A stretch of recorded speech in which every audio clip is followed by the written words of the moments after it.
Hi, I'm Catherine Merkel reporting for CofC Scene with this week's edition of Campus Conversation. This week's guest is College of Charleston EMT, Meghan Chauncey. For the past 2 years, Chauncey has been a part of the fire and EMS team here at the college. They provide students, faculty, and staff free medical care.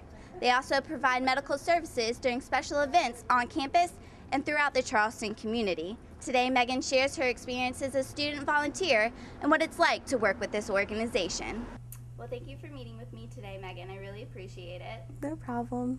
All right, so what brought you to get involved with College of Charleston EMS? Well, I transferred to the school and I wanted to have some way to interact with it. So I joined the first responders, then I liked it, so I got my EMT and became a full member of the squad. What are some of the special events you have to cover on campus as well as in the Charleston community? We do a lot of things, from the basketball games to the baseball games to most of the runs around here, like the Cooper River Bridge Run, the Reindeer Run, and then a lot of the tournaments that club events will have. Like we did a rugby tournament last year. I think this weekend we're doing a volleyball tournament or frisbee, something like that. I don't know. Tournaments. What's the most typical call you receive on campus?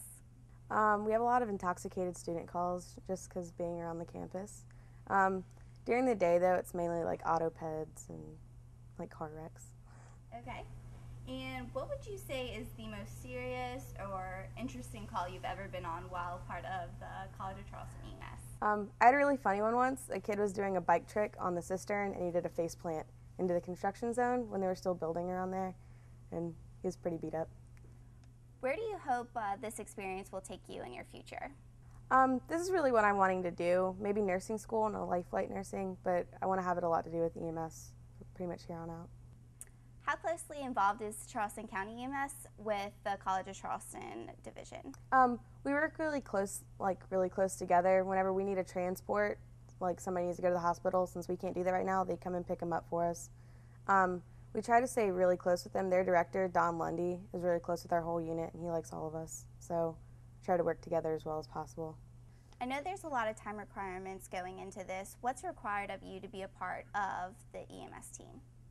Okay, you have to be willing to work at least one shift a week, which we have different shifts. During the weekdays, we start at 5 p.m. There's a 5 p.m. to 10 p.m. shift, and then a 10 p.m. to 8 a.m. shift, and that requires staying downtown. We do have bunk beds that you can sleep in, and then over the weekends, we also add in the overnight shift goes until 10 a.m. instead of 8 a.m., and there's a 10 a.m. to 5 p.m. to fill in that gap.